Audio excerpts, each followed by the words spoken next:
So first we have to identify, first ಪ್ರಾಬ್ಲಮ್ನ identify ಮಾಡಬೇಕಾಗತ್ತೆ. ಯಾವ ಮೆಥಡಲ್ಲಿ ಕ್ಯಾಲ್ಕುಲೇಟ್ ಮಾಡಬೇಕು, that is amalgamation in the nature of purchase. ಯಾಕಂದರೆ ನಿಮ್ಗೆ ಅಲ್ಲಿ assets value liabilities value realise ಆಗ್ತಿರೋದ್ರಿಂದ this is amalgamation in the nature of purchase. Then ಯಾವ ಮೆಥಡಲ್ಲಿ ಪಿ ಸಿನ ಕ್ಯಾಲ್ಕುಲೇಟ್ ಮಾಡಬೇಕು, ಪಿ ಸಿ ಕ್ಯಾಲ್ಕುಲೇಟ್ ಮಾಡಬೇಕಾರೋದು ನೆಟ್ ಅಸೆಟ್ ಮೆಥಡಲ್ಲಿ ಪಿ ಸಿ ಕ್ಯಾಲ್ಕುಲೇಟ್ ಮಾಡಬೇಕು. ಈ ನೋಟ್ನ ನೋಡಿ, ಆಲ್ರೆಡಿ ನೀವು ಇದನ್ನು ಬರ್ಕೊಂಡಿದ್ದೀರಾ. If any assets and liabilities were not taken over by the purchasing company.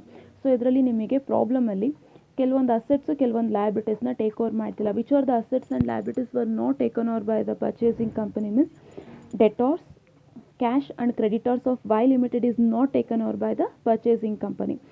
Suppose if any assets and liabilities were not taken over by the purchasing company, those assets and liabilities should not be considered for calculating the purchase consideration and opening entries. That is, those assets and liabilities should not be considered for calculating the purchase consideration and opening entries. ಅಂದರೆ ಇವಾಗ opening entries purchase consideration ಮತ್ತು opening entries ಮಾಡಬೇಕಾದಾಗ that you should not consider debtors, cash and the creditors because these are the assets and liabilities were not taken over by the purchasing company. And one more thing, such assets means if any, which are the assets that not taken over by the purchasing company, such assets and liabilities except cash or bank. ಅಂದರೆ cash ಮತ್ತು bank ಬಿಟ್ಟು ಬೇರೆ ಯಾವುದೇ assets liabilities take over ಮಾಡ್ತಿಲ್ಲ ಅಂದರೆ to be considered both the sides of realisation account. Realisation ಅಕೌಂಟಲ್ಲಿ ಎರಡೂ ಬರುತ್ತೆ. ಅಸೆಟ್ಸ್ ಆದರೆ debit side book value, credit side realised value if any or book value. So debit side as usual ಆಗಿ book value ತೊಗೊಳ್ಳಿ, credit side realised value ಕೊಟ್ಟಿದ್ರೆ realised value ತೊಗೊಳ್ತೀರ, or else we have to consider book value. Next liabilities vice versa. So credit side book value ಬರುತ್ತೆ, debit side so paid up value if any or we have to consider the book value. Book ವ್ಯಾಲ್ಯೂನ consider ಮಾಡಬೇಕು. ಏನಕ್ಕೆ ಈ note ಮತ್ತೆ ನಿಮಗೆ repeat ಮಾಡ್ತಿದ್ದೀನಿ ಅಂದರೆ because in this problem the have not taken over that creditors, debtors and the cash. ಇದು ಮೂರನ್ನು ಟೇಕ್ ಓವರ್ ಮಾಡಿಲ್ಲ. ಸೊ ಹಾಗಾಗಿ ನಿಮಗೆ ರಿಪೀಟ್ ಮಾಡಿದೆ. ಸೊ ನೆಕ್ಸ್ಟ್, ಸೊ ಪ್ರಾಬ್ಲಮ್ನ ಐಡೆಂಟಿಫೈ ಮಾಡಿದಾಗಿದೆ. That is amalgamation in the nature of purchase. ಯಾಕಂದರೆ ನಿಮಗೆ ಅಸೆಟ್ಸ್ ವ್ಯಾಲ್ಯೂ ರಿಯಲೈಸ್ ಆಗ್ತಿದೆ. Then we have to calculate purchase consideration under net asset method. Agreed value of assets taken over X limited, Y limited. So land and building and plant and machinery taken over at the book value. So motor vehicle that is taken over, ಅವರೇ ಕೊಟ್ಬಿಟ್ಟಿದ್ದಾರೆ. motor vehicle of X limited is taken over at 30,000. Stock book ವ್ಯಾಲ್ಯೂಗೆ take over ಮಾಡ್ತಿದ್ದಾರೆ. Debtors so X ಕಂಪ್ನಿದು ಮಾತ್ರ take over ಮಾಡ್ತಿದ್ದಾರೆ, Y ತೊಗೊಂಡು ಹೋಗ್ತಿಲ್ಲ. So ಅದಕ್ಕೆ ವೈದು ನಾನು ಕನ್ಸಿಡರ್ ಮಾಡಿಲ್ಲ ಪಿ ಸಿ ಕ್ಯಾಲ್ಕುಲೇಷನ್ಗೆ. Then even cash also they have taken over only the cash of X limited and not of Y limited. So it is nil. Along with these they are paying for the goodwill. So that is 80,000 and 30,000 as goodwill. So total ಮಾಡಿ. Then agreed value of liabilities taken over. So creditors of X limited is taken over by the purchasing company and Y company creditors is not taken over by the purchasing company. So that should not be considered. And debentures. So debentures is taken over at the premium of 4%. That is 60,000 into 4% because 4% is the premium. Premium ಅಂದರೆ 100ಗೆ add ಮಾಡಬೇಕಾದ್ರೆ 60,000 into 104% ಮಾಡಿದ್ರೆ that will get 62,400. So total ಮಾಡಿ ಇದರಿಂದ ಅದನ್ನು minus ಮಾಡಿದ್ರೆ we will get the purchase consideration.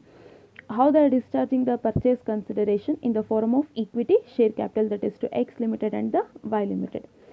Then ledger accounts, that is ledger accounts in the books of X limited and Y limited. So land and building, plant and machinery, motor vehicle ಇಲ್ಲಿ ನೋಡಿ. So ಇಲ್ಲಿ ನಿಮಗೆ realised value ಇದೆ, but ನಿಮಗೆ ಗೊತ್ತಿದೆ realisation ಅಕೌಂಟ್ಗೆ ನಾವು book ವ್ಯಾಲ್ಯೂಸ್ನ ಕನ್ಸಿಡರ್ ಮಾಡ್ತೀವಿ. ಸೊ ಹಾಗಾಗಿ ಬುಕ್ ವ್ಯಾಲ್ಯೂ, ಸ್ಟಾಕ್, ಡೆಟಾರ್ಸ್ ಇಲ್ಲಿ ಎರಡೂ ಕಂಪನಿದು ಕನ್ಸಿಡರ್ ಮಾಡಿದ್ದೀನಿ. ಕ್ಯಾಶ್ನ ಕನ್ಸಿಡರ್ ಮಾಡಿಲ್ಲ because the cash is not taken over by the purchase. Even debtors is also not taken over and even the cash is also not taken over. ಇಲ್ಲಿದೆ ನೋಡಿ. If any assets and liabilities except cash and bank to be considered both the sides of realisation account. ಅಂದರೆ ತೊಗೊಂಡು ಹೋಗ್ತಿಲ್ದಿರೋ ಅಸೆಟ್ಸ್ನ cash ಬಿಟ್ಟು ಇನ್ನು remaining ಅಸೆಟ್ಸ್ನ realisation ಅಕೌಂಟಲ್ಲಿ ಎರಡೂ ಕಡೆ consider ಮಾಡ್ತೀವಿ. So if they have not taken over the ಕ್ಯಾಶ್ನ ತೊಗೊಂಡು ಹೋಗ್ತಿಲ್ಲ ಅಂದರೆ so cash should not be considered for the realisation account. ಕ್ಯಾಶ್ನ ರಿಯಲೈಸೇಷನ್ ಅಕೌಂಟಿಂದ ಸ್ಕಿಪ್ ಮಾಡಬೇಕಾಗತ್ತೆ.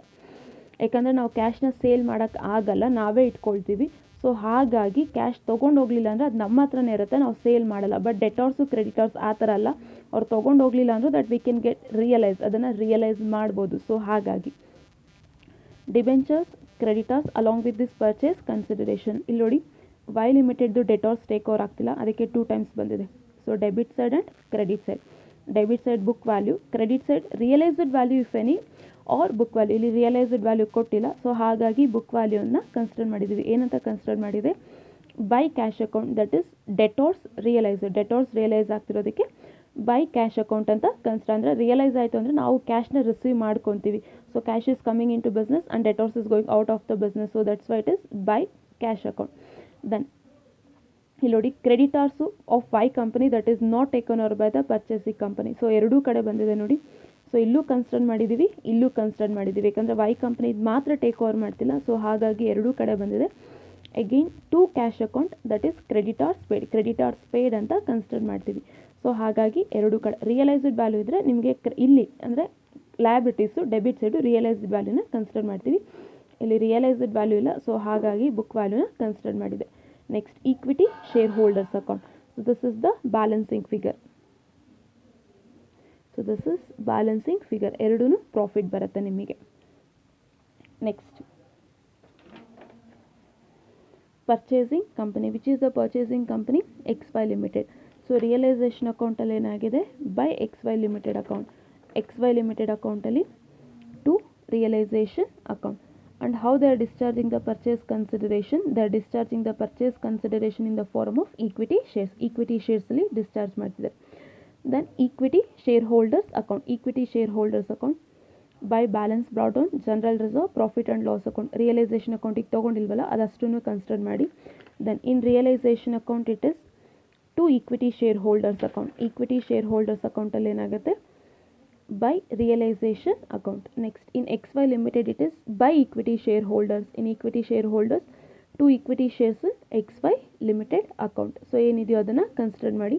So X company account tally ಆಗುತ್ತೆ, Y ಕಂಪನಿ ಅಕೌಂಟು ಟ್ಯಾಲಿ ಆಗಲ್ಲ. ಸೊ ಟ್ಯಾಲಿ ಆಗಲಿಲ್ಲ ಅಂದರೆ ಏನಂತ ಬ್ಯಾಲೆನ್ಸ್ ಮಾಡ್ತೀರಾ? You have to balance it as cash or bank account. Cash ಅಥವಾ ಬ್ಯಾಂಕ್ ಅಕೌಂಟ್ ಅಂತ ಮಾಡಿ. Then you have to prepare that cash or bank account. Cash ಅಥವಾ bank ಅಕೌಂಟ್ನ ಪ್ರಿಪೇರ್ ಮಾಡಬೇಕಾಯ್ತು. ನಾವು you have to balance it as cash account. Next, to balance brought down. This is the cash balance given under the asset side of the balance sheet. So ನೀವು ಯಾವ respective ಅಕೌಂಟ್ಸ್ನ prepare ಮಾಡ್ತೀರಾ? If it is assets or liabilities, first you have to brought down that particular balance to that respective account. So liabilities ಆದರೆ credit ಸೈಡಿಗೆ brought down ಮಾಡ್ತೀರಾ, assets ಆದರೆ debit ಸೈಡಿಗೆ brought down ಮಾಡ್ತೀರಾ. That is 43,000 and 18,000. So next, so realisation ಅಕೌಂಟಲ್ಲಿ ಏನಾಗಿದೆ? So ಇಲ್ಲಿ ನಿಮಗೆ ಟು ಕ್ಯಾಶ್ ಅಕೌಂಟ್ ಎಕ್ಸ್ ಲಿಮಿಟೆಡ್ದು ಮಾತ್ರ. In cash account by realisation account X ಲಿಮಿಟೆಡ್ದು ಮಾತ್ರ 43,000. Again in the same realisation account creditors paid ನಾನು ಅಂತ ಕನ್ಸಿಡರ್ ಮಾಡಿದ್ದೀವಿ to cash account that is of Y limited. So cash ಅಕೌಂಟಲ್ಲಿ ಏನಾಗುತ್ತೆ? By realisation account. This is creditors paid. In the same realisation account it is by cash account that is debtors realised. So cash ಅಕೌಂಟಲ್ಲಿ ಏನಾಗುತ್ತೆ? To realisation account that is of Y limited that is debtors realised. Next XY ಲಿಮಿಟೆಡಲ್ಲಿ ಯಾವುದೂ cash ಇಲ್ಲ. Equity share holders ಅಕೌಂಟಲ್ಲಿ to cash account ಆಗಿದೆ. So cash ಅಕೌಂಟಲ್ಲಿ by equity share holders account ಆಗುತ್ತೆ. That is 7,000. So ಈ account ನಿಮಗೆ tally ಆಗುತ್ತೆ. So and the next thing that is opening entries in the books of XY limited. Opening ಎಂಟ್ರೀಸ್ಗೆ ನಿಮಗೆ PCL ಏನಿದೆಯೋ as it is consider ಮಾಡ್ಕೊಳ್ಳಿ. First entry that is for purchase consideration due. So what is due? This purchase consideration. To whom it is due? For X limited and Y limited. So the same thing. So X limited this is the purchase consideration or not. What is the purchase consideration of Y limited and total of this? Then land and building total of X limited and Y limited. Plant and machinery total of X limited and Y limited. Motor vehicle that is only of X limited. ಯಾಕಂದರೆ X ಲಿಮಿಟೆಡ್ದು ಮಾತ್ರನೇ motor vehicle ಇದೆ. Y limited it is not having any motor vehicle. Stock total of X limited and Y limited. Debtors ಇಲ್ಲಿ X ಲಿಮಿಟೆಡ್ದು ಮಾತ್ರ consider ಮಾಡಿದ್ದೀವಿ because that they have taken over the debtors of X limited. Y ಲಿಮಿಟೆಡ್ದು take over ಮಾಡ್ತಿಲ್ಲ. If any assets and liabilities not taken over that should not be considered for calculation of PC. So PC ಕ್ಯಾಲ್ಕುಲೇಷನಿಗೂ ಬರಲ್ಲ, opening ಎಂಟ್ರೀಸ್ಗೂ ಬರಲ್ಲ. So ಹಾಗಾಗಿ ಇಲ್ಲಿ skip ಮಾಡಿದ್ದೀವಿ. So cash again that is of X limited. ಅವ್ರು ತೊಗೊಂಡು ಹೋಗ್ತಿಲ್ಲ ಅಂತ ಹೇಳಿದ್ಮೇಲೆ ನೀವು ತೊಗೊಂಡು ಹೋದರೆ ಮಾತ್ರ ಅದು ನಿಮ್ಮ ಹತ್ರ ಇರುತ್ತೆ. ಸೊ ದೆನ್ ಓನ್ಲಿ ಅವ್ರು ಗೋಯಿಂಗ್ ಟು ರೆಕಾರ್ಡ್. ಅದನ್ನು ರೆಕಾರ್ಡ್ ಮಾಡ್ತೀರಾ. ನೀವು ಡೆಟಾರ್ಸ್ ಪರ್ಚೇಸೇ ಮಾಡಿಲ್ಲ ಇನ್ನೊಂದು ಕಂಪನಿ ಅಂತ ಹೇಳಿದ್ರೆ ದಟ್ ಯು ಕಾಂಟ್ ರೆಕಾರ್ಡ್. ಅದನ್ನು ನೀವು ರೆಕಾರ್ಡ್ ಮಾಡೋಕ್ಕೆ ಆಗಲ್ಲ. ಸೊ ಹಾಗಾಗಿ ಏನೇನು ಅಸೆಟ್ಸ್ನ ತೊಗೊಂಡು ಹೋಗ್ತೀರೋ ಅದನ್ನು ಮಾತ್ರ ನೀವು ರೆಕಾರ್ಡ್ ಮಾಡ್ಕೊಂಡು ಹೋಗ್ತೀರಾ. And goodwill 1,10,000. So debentures that we have to consider realised value that is or paying at the premium creditors along with this purchase consideration. ಇದು ಟ್ಯಾಲಿ ಆಗುತ್ತೆ ನಿಮಗೆ. Then we have to discharge that purchase consideration. How to to whom we are discharging? That we are discharging to X Limited and Y Limited. How we are discharging? In the form of equity share capital. And the last entry, debentures account debtor to 5% debentures of XY Limited account. Debentures ಏನಾದ್ರು convert ಆಗ್ತಿದೆ ಅಥವಾ amount change ಆಗ್ತಿದ್ರೆ, rate of interest change ಆಗ್ತಿದೆ, ಅದಕ್ಕೊಂದು ಎಂಟ್ರಿನ pass ಮಾಡಬೇಕಾಗತ್ತೆ. ಇಲ್ಲಿ amount change ಆಗ್ತಿದೆ. So ಎಷ್ಟು 60,000 ಇದ್ದಿದ್ದು ನಮಗೆ ಎಷ್ಟಾಗ್ತಿದೆ 62,400. ಆ್ಯಂಡ್ ಫೈನಲಿ ಬ್ಯಾಲೆನ್ಸ್ ಶೀಟ್ ಮಾಡಬೇಕಾದ್ರೆ ಜಸ್ಟ್ ಈ ಓಪನಿಂಗ್ ಎಂಟ್ರೀಸ್ನ ನೋಡ್ತೀರಾ. Equity share capital, debentures and creditors, liability side, ಇದೆಲ್ಲ ಅಸೆಟ್ಸ್ನು ಇಲ್ಲಿ ಕನ್ಸಿಡರ್ ಮಾಡ್ಕೊತೀರಾ. ಸೊ ಟ್ಯಾಲಿ ಆಗುತ್ತೆ. Thank you.